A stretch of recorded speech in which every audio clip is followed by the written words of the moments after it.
श्रोत्रादीनीन्द्रियाण्यन्ये संयमाग्निषु जुह्वति। शब्दादीन विषयान्ये इंद्रियाग्निषु जुह्वति। कुछ लोग अपने इंद्रियों को संयम की अग्नि में अर्पित करते हैं, जबकि अन्य लोग इंद्रियों के विषयों को इंद्रिय रूपी अग्नि में अर्पित करते हैं।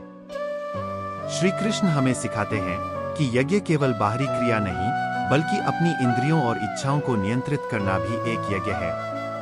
कुछ लोग अपनी इंद्रियों पर संयम रखते हैं, तो कुछ अपनी इंद्रियों के विषयों को समर्पित कर देते हैं। इंद्रियों पर नियंत्रण रखकर आंतरिक शक्ति बढ़ाए, विषयों के प्रति आसक्ति को त्याग कर सच्ची शांति पाए।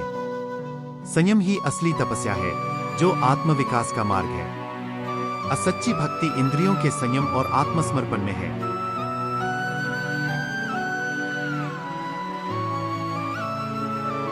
सर्वाणि इंद्रियकर्माणि प्राणकर्माणि चापि आत्मसंयम योगाग्नौ जुह्वति ज्ञानदीपित।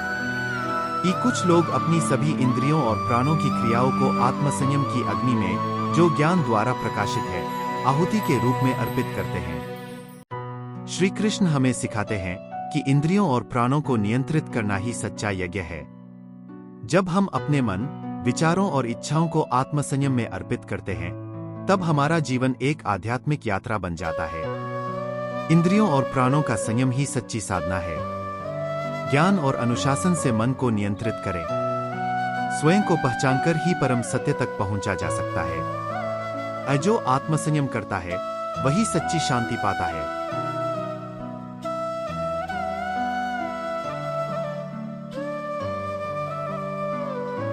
द्रव्यज्ञास्तपोयज्ञा योग्यज्ञास्तथा स्वाध्याय ज्ञानज्ञाश्च यतः संशितव्रता।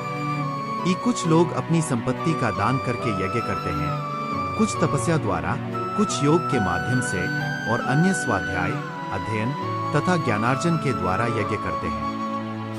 श्री कृष्ण हमें सिखाते हैं कि यज्ञ केवल अग्नि में आहुति देना नहीं है, बल्कि विभिन्न रूपों में किया जा सकता है।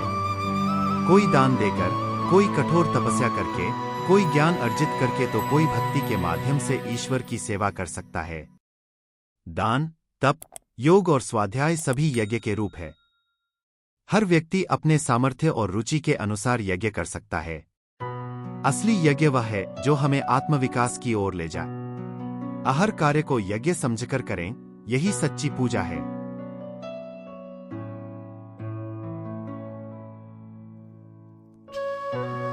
अपाने जुह्वति प्राणम प्राणेपानं तथा प्राणापांगति रुद्ध्वा प्राणायाम परायणा।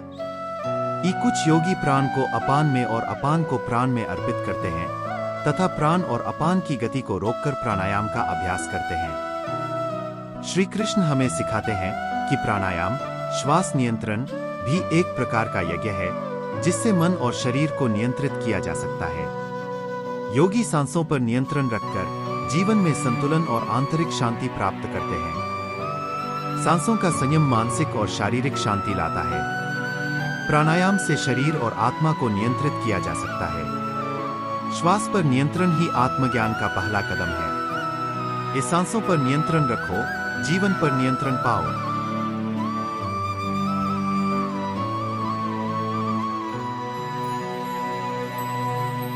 अपरे नेताहाराः प्राणां प्राणेषु जुह्वति सर्वेपेते यज्ञविदः यज्ञक्षपित कल्मषा। अन्य योगी संयमित आहार द्वारा प्राणों को प्राणों में समर्पित करते हैं।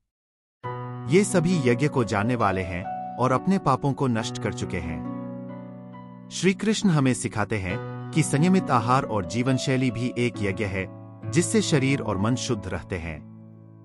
जब हम अपने खानपान और आदतों को नियंत्रण में रखते हैं, तो हम आध्यात्मिक उन्नति की ओर बढ़ते हैं। संयमित आहार से मन और शरीर शुद्ध रहते हैं। सही खानपान से आत्मसंयम और चेतना विकसित होती है। संयम ही आध्यात्मिक उन्नति की कुंजी है। असही आहार और संयम से जीवन को श्रेष्ठ बनाएं।